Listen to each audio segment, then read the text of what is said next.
ये लड़का पैसे के लिए अपनी दोनों किडनी और आंखें बेच देता है ताकि वह क्लास ट्रांसफर सेरेमनी में शामिल हो सके और अपनी शक्ति को अवेकन कर सके। उसके शरीर में एक यूनिक एबिलिटी, चाहे चोट कितनी भी गंभीर हो या कोई अंग गायब हो, ये 1 मिनट के भीतर पूरी तरह से ठीक हो जाता है। उसने सेरेमनी में एंट्री के लिए कई बार अपने अंग बेचे हैं। सेरेमनी के दौरान एक लड़की ने एसएसएस टियर फायर मेज एबिलिटी को अवेकन किया। जब उसकी बारी आई तो उसने भी एसएसएस टियर क्लास को अवेकन किया, जिसे फॉरबिडन कास्टर कहा जाता है। जैसे ही लोग ये सुनते हैं वे हंसने लगते हैं।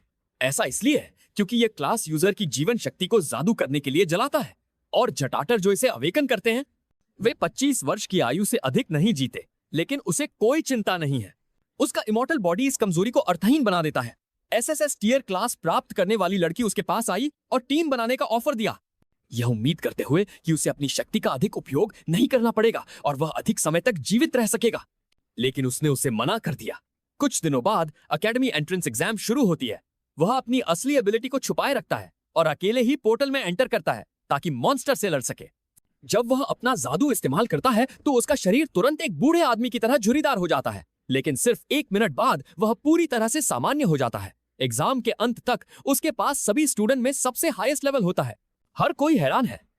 वे सोचते हैं कि उसने अपने जीवन के इतने साल सिर्फ दिखावे के लिए बर्बाद कर दिए हैं। उसके पास जीने के लिए शायद 20 साल भी नहीं है, लेकिन वह चुप रहता है और घर लौट जाता है। वह एक आदमी उसकी ड्रिंक में नींद की गोलियां डालता है और उसे अगवा कर लेता है। अब जब उसे पता है कि लड़के का बॉडी इमॉर्टल है, वह उसके अंगों को हमेशा के लिए बेचने की योजना बना रहा है, तभी वह जाग जाता है और एक ही घूंसे से वह उस आदमी को तुरंत नीचे गिरा देता है।